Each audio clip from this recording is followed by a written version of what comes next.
Oi, gente. Hoje eu tô aqui com a Amanda, enfermeira há 13 anos, olha só, uma bagagem.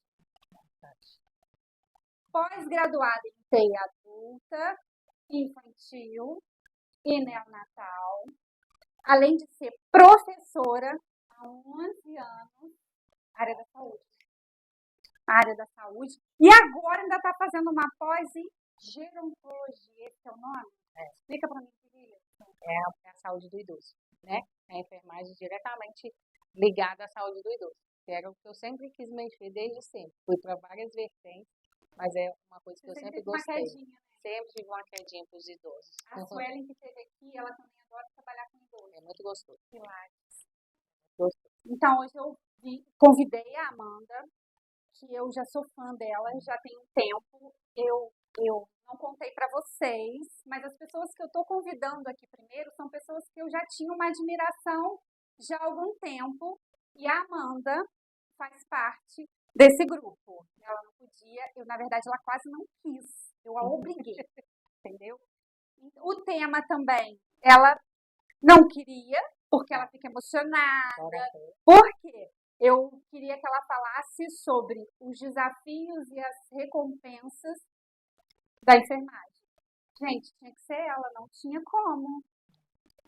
Amanda, quais os principais desafios que você enfrenta nessa área da enfermagem? São vários, né? São várias vertentes. Vai ser o maior desafio é contra a gente mesmo, né? A verdade é essa. É o maior desafio. Porque é superar os seus traumas, seus limites o tempo todo. Né? Eu brinco que a enfermagem, a morte é sua amiga de plantão, né? Você só não sabe qual hora que ela vai chegar. Mas ela é sua amiga do plantão. Tem dia que ela chega mais de uma vez, né? E tem dia que ela não vem trabalhar. Então, é um desafio contra você e suas emoções. Nunca se sabe quando ela vem trabalhar. Isso aí, né? Então, é assim, é o desafio, o primeiro desafio é esse. É você com você. É uma luta interna. Porque a gente que mexe com a área da saúde, a gente é meio doido, né? A gente gosta do que faz, né? A gente reclama, todas essas coisas, mas a gente gosta do que faz. Então, então, assim, esse é o maior desafio de você saber separar que você tem que parar, sabe? Que você não tem que dar conta de tudo, seu colega vai chegar, entendeu? A gente passou isso muito no Covid, né? O querer dar conta de tudo, o querer, né? Primeiro porque você não podia ir embora para casa, né? Não tinha nada te esperando em casa. Vamos dizer assim, igual no meu caso, eu fiquei longe das minhas filhas 3 meses, né? Então, para mim, era mais fácil ficar ali dentro do que ter que sair, né? Mas, depois do Covid, que eu fui para as áreas médicas e cirúrgicas, o sentimento era o mesmo. O sentimento era o mesmo. Vamos embora. Se eu tivesse que sair às 5, era 5. Se eu tivesse que sair às 8 da noite, era às 8 da noite. E assim vai. A vida de quem gosta de trabalhar na área da saúde. Sim. Vamos falar até de uma forma genérica. Pouco recurso, às vezes pouca mão de obra, bastante. Muito paciente. Como é que isso influencia o trabalho, né, de cuidado da enfermagem? Então, influencia muito, né? Lógico que se tivesse mais gente, o trabalho seria com um pouco. Eu não vou falar que a qualidade cai, porque só nós sabemos o quanto nós redobramos, nos desmontamos em vários pedaços para a gente dar conta. Né? Os nossos colegas que estão na área da enfermagem, a gente não sabe o que é beber água, almoçar, né? Ir ao banheiro, muitas vezes, passam 12 horas sem conseguir ir no banheiro, almoçar quase em pé, engolindo. Então, assim, dar conta, ela dá. Não sei como, né? Porque depois que você passa de 12 horas, você fala, gente, eu dei conta. Como? Não sei. É Deus mesmo para ajudar, né? Mas, assim, a falta de recursos, às vezes, né? Eu trabalhei no finalzinho, agora que eu trabalhei na parte particular, mas sempre trabalhei SUS. Então, a gente sabe que o recurso, ele é um recurso menor, né? Mas a gente dá conta, se a gente tiver um esparadrapo e um clipe, a gente dá conta de Não, e tudo. essa coisa do recurso, para você que trabalhou, né? Chegar na parte da pandemia, você, como tantos outros profissionais, você estava lá e trabalhando dessa forma, né? Muita gente e pouco recurso. Não, é uma das coisas que eu gosto de frisar muito. No Covid, nós não tivemos problema com recurso. Eu de fora, o que a gente vê? A televisão está faltando para todo mundo. Isso aí a gente não pode falar que faltou porque não faltou. Em Cataguases. Não. A nível de Cataguases, eu estava lá e eu posso falar. Não faltou. Tudo que a gente precisou, né? Chegou a tempo, era esbaldante, vamos por assim. Principalmente os equipamentos de proteção. Não, em hora nenhuma teve assim, não pode, tem que economizar. Não. Luva tinha vontade, máscara a gente começou a trocar de 12 em 12 horas, acabava o seu plantão, você pode jogar ela fora, que aquela cara não era máscara, a gente não usava máscara de cirúrgica, era aquela N95, 92, 95, não sei nem lembro mais, aquela azulzinha, né, de proteção. Então, a cada 12 horas a gente jogava fora. E ela era cara, tudo ficou muito caro na pandemia, né? Uma caixa de luva foi um absurdo. E nunca faltou nada. Isso não. Falar, eu trabalhei sem proteção. Não. Quebrou meu face shield. Era na mesma hora subia outro.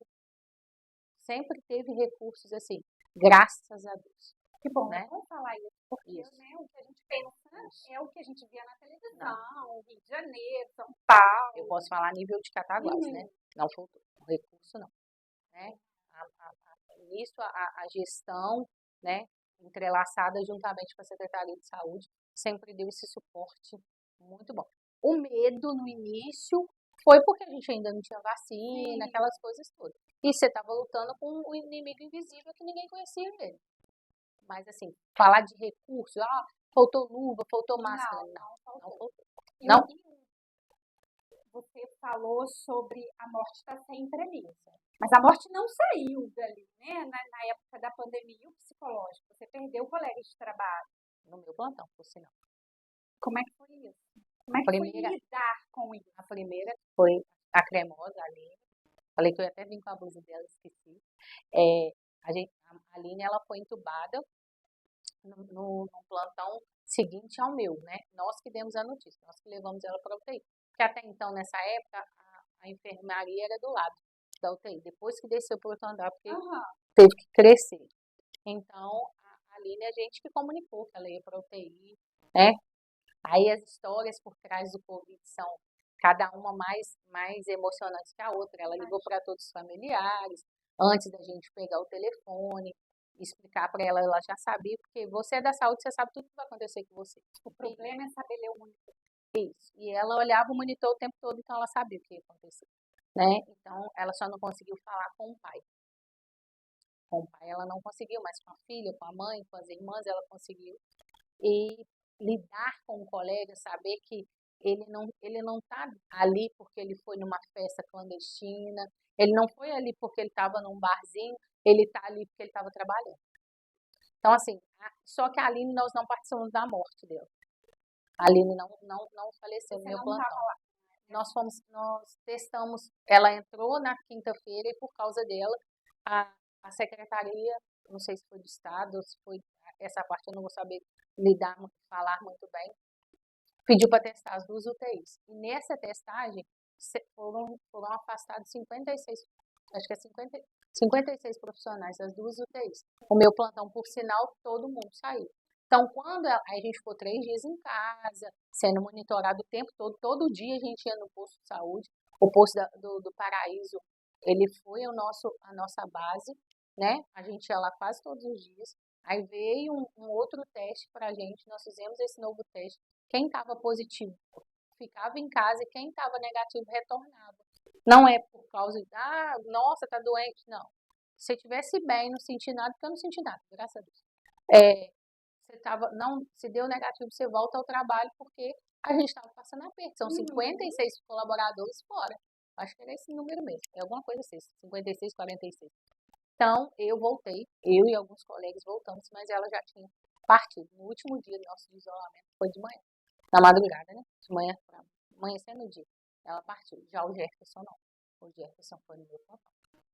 Para mim, a pior experiência de vida, para mim, para as minhas colegas de trabalho, para a médica, que estava de plantão, tanto que não,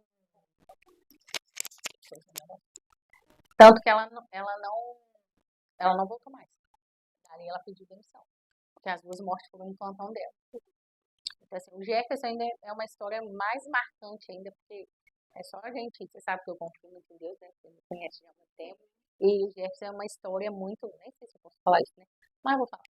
A família dele sabe também. O Jefferson, a gente conversando com ele antes da intubação. E eu não sei te dizer porque que eu fiz uma pergunta desse. Eu perguntei quantos irmãos ele tinha, ele falou comigo que tinha 5.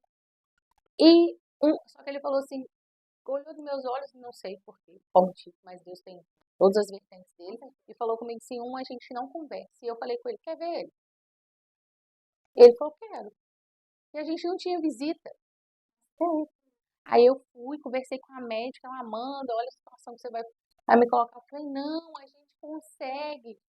E eu liguei, essa é a história mais fantástica do Covid. Porque eu liguei para a irmã dele, que é minha vizinha, e ela falou, eu tô sem carro, meu carro tá no coisa. E meu irmão, que mora perto dele, foi viajar, porque é caminhoneiro. Mas eu vou dar um jeito, eu chego aí. E tinha uma hora, porque a gente precisava entubar ele. E passou uns minutos, ela me ligou e falou, Amanda, o meu irmão estava indo e o caminhão quebrou no meio da ponte. O irmão tá voltando e vai levar. Foi muito emocionante. Porque o irmão chegou, ele perguntava para mim, tem certeza que é eu que ele quer ver? Eu falei, ele já me falou que não conversa com você, mas ele quer te ver. E ele foi. Né? Ele foi, eles conversaram, e depois aquele irmão voltou e pedia, e essa é a parte pior do Covid. Quando as pessoas, que a gente que dava a notícia por telefone, a gente fazia chamada, né? Era falar assim, olha, você pode fazer o que você puder para o meu irmão. Não pense em dinheiro, porque se eu tiver que vender o que eu tenho, eu vou vender. Mas não era sobre isso. Não era dinheiro.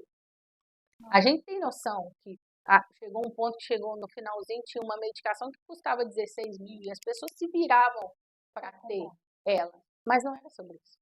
Não era isso. Né? Nós tivemos uma, né, que estava conosco lá na UTI, e ela sabe muito bem, só de eu falar, e se ela ver esse vídeo, ela vai saber que eu estou falando dela, que ela não tinha nenhuma chance de sair.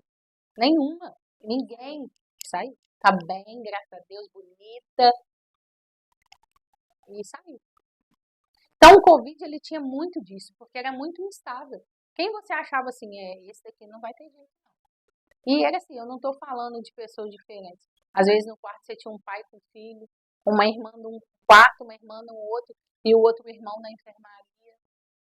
Era aqueles vozinhos que ficavam chamando pelos filhos, e você chegava lá e falava assim, eu lembro de um que ele chamava filha, e eu não vou lembrar o nome da filha agora, mas eu cheguei e falei, não tem jeito, nós vamos chegar lá e nós vamos falar que a gente é.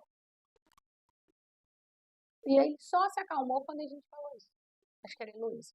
Ele chamava a filha dele, e eu cheguei perto e falei, eu sou Heloísa, papai, cheguei, o que o senhor está precisando? E como eu fiz, meus amigos fizeram com muita gente. Com muita gente. Nós éramos a família deles, né? Só quem passou por aquele lugar, porque a gente brinca assim, Palmas, é muito bom falar, olha, vocês eram heróis, não sei o quê, mas nós passamos muitas dificuldades nisso, muito, de você não poder pegar um ônibus, de você ver a gente assim, é vocês que estão, falei que eu não ia chorar, é vocês que estão passando o vírus para a cidade, né? Chegava uma hora que eu falava, gente, nós vamos ter que alugar uma casa e morar todo mundo junto. Porque a gente não via a gente não tinha uma luz no fundo do túnel. O dia que falaram assim, olha, vai fechar o TI. Primeiro, o pânico, que aí cai a ficha de tudo que você passou. Na noite que a UTI foi fechada, eu abri e eu fechei, né? Foram todas na minha noite.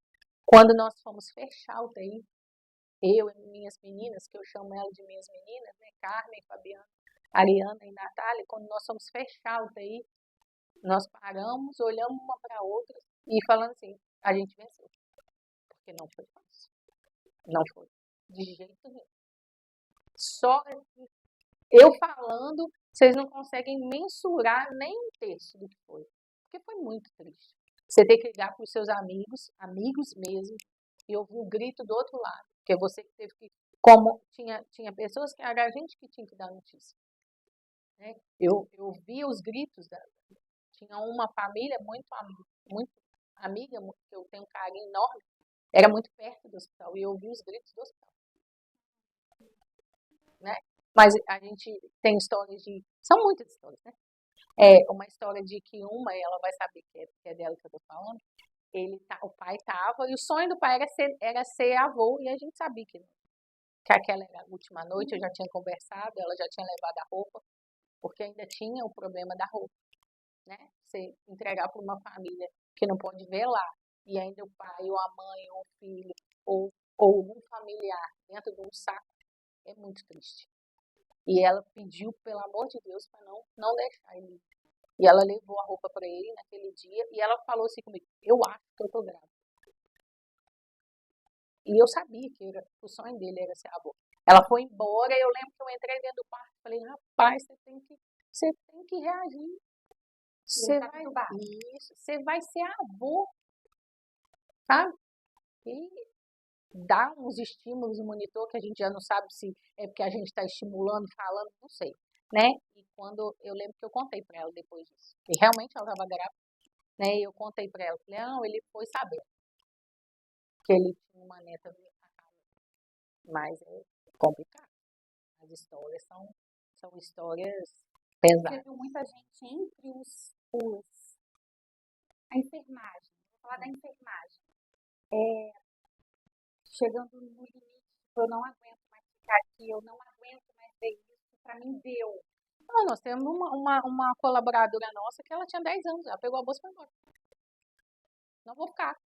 Isso aqui isso aqui eu não vou, né? Eu não era do meu plantão, era de um plantão contrário ao meu. E ela falou, não vou ficar. Não vou gastar minha vida, não vou. Não sei se eu vou viver depois disso. Porque era isso, você não sabia. Não existia planos daqui 5 anos. Não existia isso. Eu vou viver o agora. Mas eu não sei se eu vou voltar para minha casa e se eu vou começar a ter sintomas e daqui a pouco eu vou vir para cá. Entendeu? Não existia isso. E quando foi a primeira onda, veio a segunda, que foi pior do que a primeira. Que aí a gente perdeu mãe de funcionário, né? Porque pior do que o funcionário é o familiar do funcionário.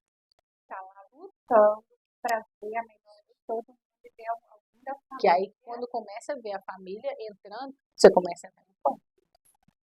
Eu tinha 2 filhas que não podiam tomar vacina no começo, por causa de problemas que estavam tendo respiratório. Né? Depois a minha filha maior pegou, a minha mãe pegou, meu irmão pegou, a minha mais nova não pegou, graças a Deus. Mas ela, como que eu ia fazer com ela?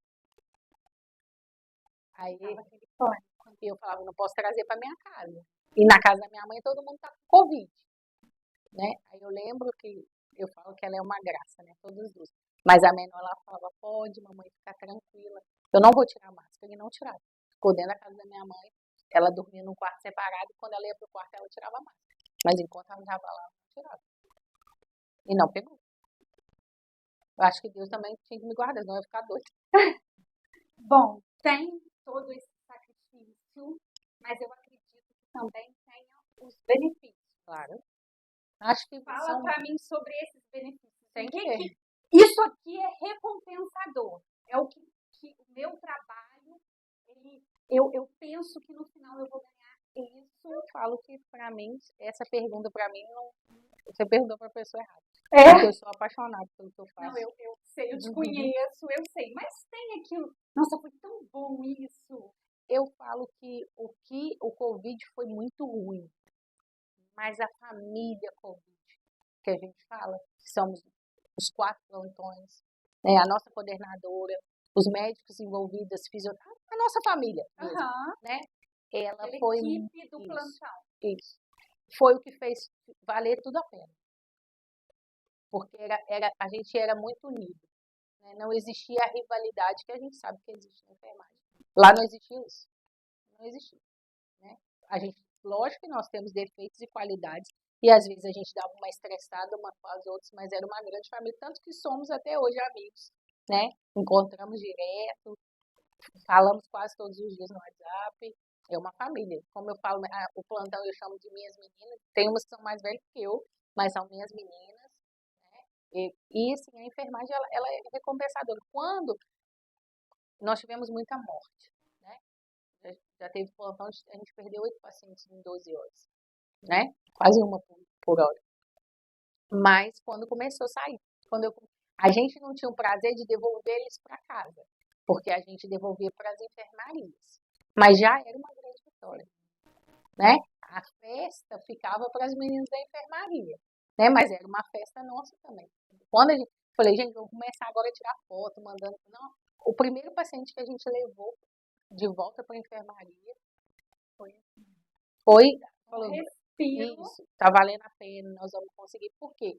Além disso tudo, tinha toda a problemática do que, vai entrar para dentro do hospital, vai morrer, se entubar, vai morrer. Era como se a gente era chamado de carniceiro, entendeu? Assim, então, esses eram os maiores desafios, não, mas era muito ruim. Você saber que você lutava 12 horas. Era 12 horas, sem descanso, né? Às vezes 13, né? Igual a gente teve a fase que a gente pegou a enchente, alguns dobraram 24 horas, né? Porque o colega não conseguia chegar. Então, você ter essa crítica aí que você vê se não, agora nós vamos engrenar, porque a esperança era, agora nós vamos engrenar. Nós tivemos a ajuda da Beneficência Portuguesa de São Paulo, que fazia esse feedback todos os dias com a gente. Vamos mexer nisso, eles já eram os caras do Covid, né? Então, junto com os médicos daqui, com a equipe daqui. Então, quando começou a engrenar, você falou, agora vai valer a pena, agora todo mundo vai embora. Né? E realmente nós tivemos uma alta bem grande dos pacientes, mas os pacientes no início chegavam muito debilitados.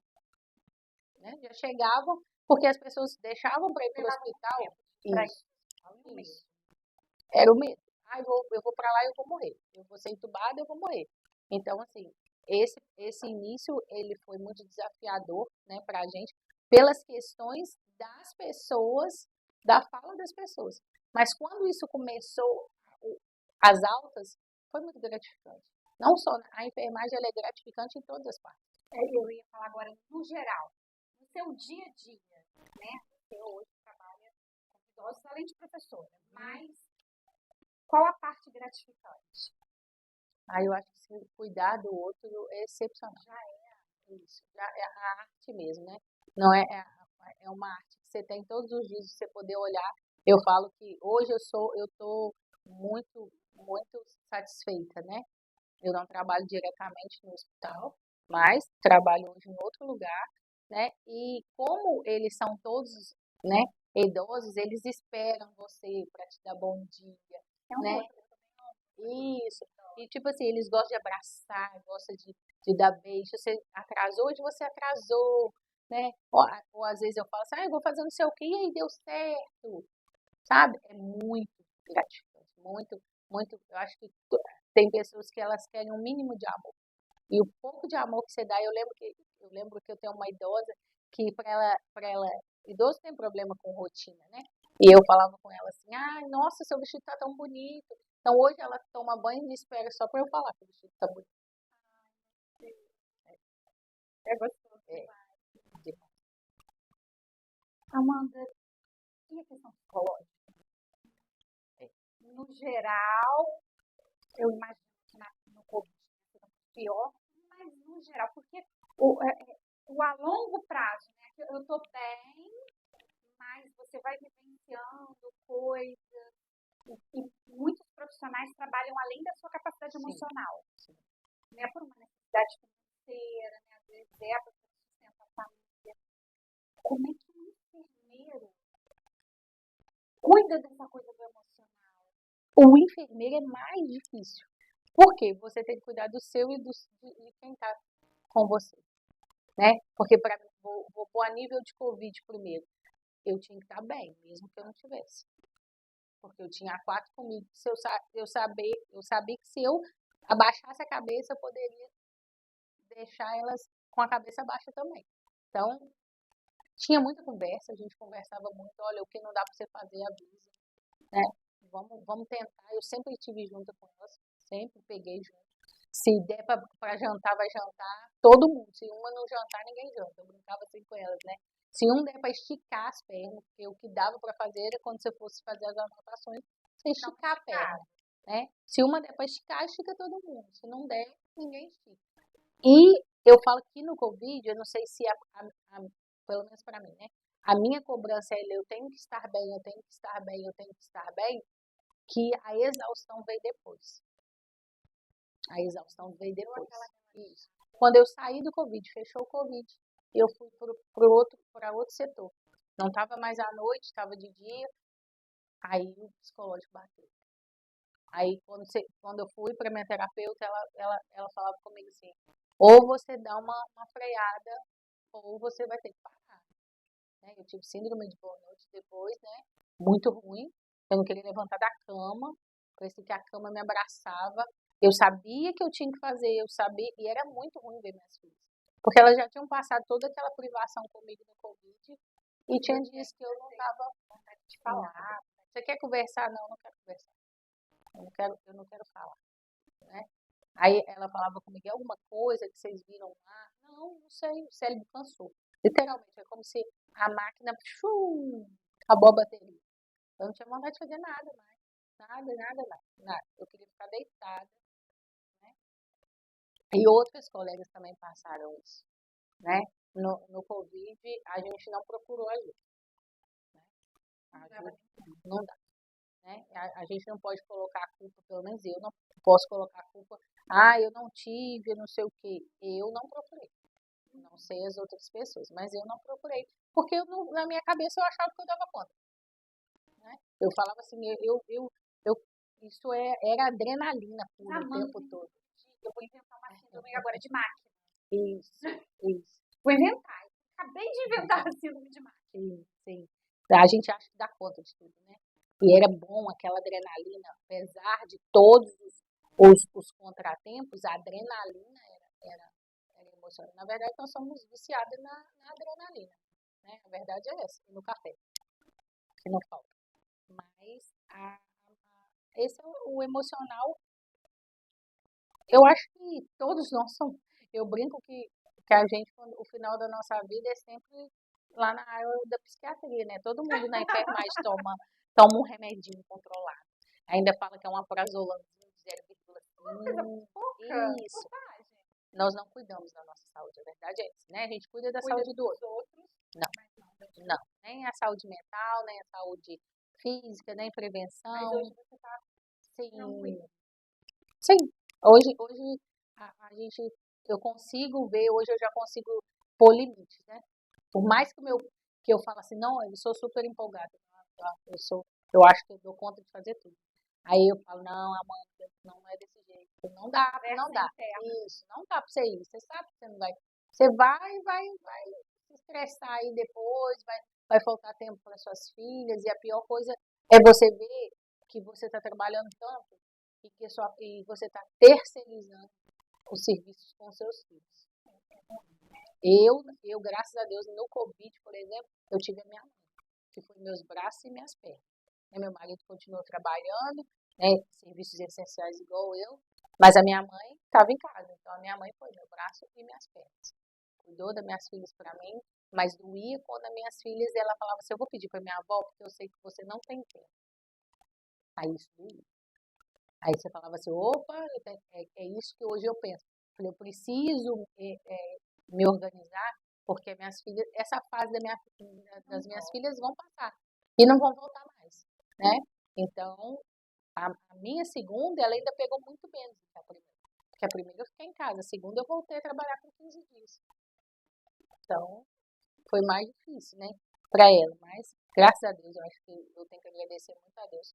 As minhas filhas, elas pelo menos mostram que entendem bem. Se eu for falar com ela, ela fala, minha mãe trabalha muito. Ela fala, a minha mãe trabalha muito. Né? Porque a vida é uma loucura. Né? Agora, sobre a parte da enfermagem na docência, para mim, foi uma experiência, assim, surreal, na época necessária. Né? Agradeço muito a família Sede, porque eu estava desempregada e fui tremendo as pernas, nunca tinha dado aula na minha vida. E eu tenho uma mestre que chama André, e ela sempre falava assim, dar aula é como tomar uma cachaça, vocês viciam, hein? E é mesmo, hoje eu não me vejo longe. Tudo que eu vou fazer, São 11 anos já, né? tudo que eu vou fazer, ou os empregos que eu tenho que ter aquele momento do sábado. As pessoas falam, nossa, mas você dá aula o sábado inteiro. Eu sinto falta quando está de férias, já é uma coisa minha. Eu gosto. Hoje eu posso falar que as duas áreas que eu gosto. Eu gosto da enfermagem, mas eu gosto muito de dar aula. É muito bom você poder passar. Amanda, mas assim, você não sai da enfermagem, né? Não. Porque é técnico de enfermagem que você dá aula. Então, assim, você continua ali no assunto. Eu falo que eu vou fazendo discípulos, né? Graças a Deus eles superam a mim. Eu falo que o aluno sempre supera o mestre, sempre. Eu fico feliz demais quando eu vejo. Eu trabalhei com vários ex-alunos meus, no Covid principalmente, né? Eu tive vários ex-alunos. Orgulhosa. Nossa, eles são os meus orgulhos. Puxo a orelha até hoje, mesmo não estando lá, eles sabem disso, né? Fiz discípulos mesmo, não sendo meus alunos. Hoje eu tenho enfermeiras dentro do hospital que foram minhas técnicas de enfermagem, sabe que eu indiquei ela, né? Todo o tempo que eu pude indicar, eu indiquei. E hoje, vendo ela deslanchando, como ela está se deslanchando lá dentro, eu fico muito orgulhosa. Eu falo com ela, eu mando mensagem, falo, nossa, estou muito orgulhosa. Quando ela me mandou foto do carimbo de enfermeira, sabe? Então, assim, eu fico muito feliz. Eu entendo que algumas pessoas, existe essa rincha na enfermagem, mas para mim ela não existe.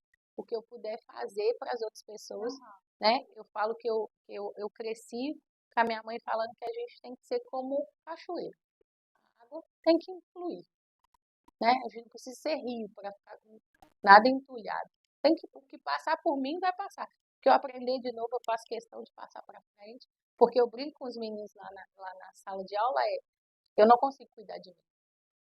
O dia que eu estiver precisando, né, eu fiquei 10 dias internada com problema renal, e eu vi que eu não conseguia fazer nada por mim. Eu tinha que ver o outro. E assim, graças a Deus, tem sido uma experiência cada dia melhor. Né? Eu falo todo dia, eu vou parar. Eu tenho que parar um bocado, mas eu não consigo. Não consigo. Parece que já vem de mim mesmo. Eu gosto. Manda só pra gente finalizar. Tem uma diquinha aí pra dar para os futuros técnicos, futuros enfermeiros. Te peguei de surpresa, eu sei. A dica a gente tem que gostar do que a gente faz. Não é dinheiro, tá? Dinheiro é uma consequência do seu trabalho. Quando você faz o que você ama, não é pesado. Pode até ficar pesado depois, exaustivo, mas quando você faz aquilo que você ama, eu brinco como se fosse uma bailarina na hora do espetáculo. Você vai com muita sutileza, você vai ver o cansaço depois, mas na hora você quer ver, nós da enfermagem, nós queremos ver o produto pronto. Então a gente vai até no limite que der para ir ou até depois dele mesmo, né? Para ver o limite pronto. E eu falo com eles, acima de tudo, o respeito com as pessoas, né? O paciente ele já está doente e a gente tem que levar isso em consideração, o respeito, né? E gostar do que faz. Só vai para frente quem gosta. Não tem jeito. Não é rios de dinheiro que vai ganhar, não dá para ficar rico na enfermagem, tá? Mas a gente fica rico das coisas que o dinheiro não pode comprar. Você passar numa rua, alguém falar com você, nossa, eu lembro de você, você me tratou tão bem lá dentro do hospital. Eu não sou da maternidade, graças a Deus. As meninas que são da maternidade sabem disso, que eu falo com elas sempre, porque não é uma área que eu nunca me identifiquei, mas a enfermagem a gente se adapta, né? Mas a gente está lá na hora que nasce e na hora que morre, né? Eu sou mais da área do morte, né? Lá no finalzinho. Mas as meninas estão lá, na hora que nasce, você passar pela rua e falar, nossa, quando meu filho nasceu, olha aqui o tamanho dele, você estava lá, né? É muito gratificante. Olha, o papai estava com você, olha como o papai está hoje, né? Os próprios depois do Covid, quando você encontra na rua, né? Hoje eu atendo uma paciente que passou por mim pelo Covid e ver toda a evolução dela. É muito gratificante. Então, sim, Para quem vem, é continuar. Eu acho que não, você tem que estudar muito. É um, Educação continuada. e isso o tempo todo muda, todo o tempo. E acho que à medida que você gosta, você quer o melhor para o seu paciente. Então, assim, eu já gosto mesmo da área de estudo, né? Tem que gostar, né? 11 anos, né? E se adaptando cada dia mais numa matéria. Eu falei, eu brinquei que esse módulo agora eu me reinventei, eu nunca tinha ido para a saúde pública e fui para a saúde pública agora. Então, assim, também gostei da área. O que você não gosta? Olha, tem umas coisas que eu não gosto, por exemplo, oncologia não é comigo. Pediatria também não.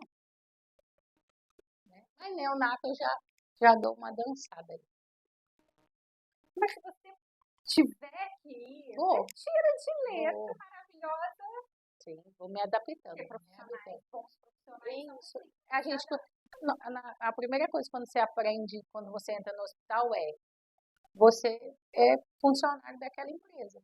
Você não é funcionário daquele setor. E você vai se adaptar, porque quando a gente faz enfermagem, a gente faz por todos. A gente tem preferências, se puder. Mas se não, a gente se adapta. Já passei por tantas UTI, centro cirúrgico, pronto-socorro, passei um bocado só. Né? Mas médica, o SUS, né? Internação, nunca passei por hemodiálise na minha vida.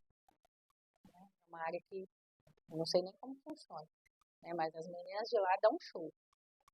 Em tudo. Então, assim, eu acho que quando você gosta, você tem que dançar. Né? Conforme a música. Conforme a música. Amanda, muito obrigada. Eu que agradeço. Desculpa por ter te amarrado até aqui. Foi bom, passou medo agora. E ela vai voltar mais vezes, tá? Pode me Eu vou convidar. obrigar. Eu vou intimar. Sim. E ela vai voltar mais vezes. Muito obrigada. Eu que agradeço. A admiração que eu tenho com você. Né? Já tem aí alguns anos. É a Amandinha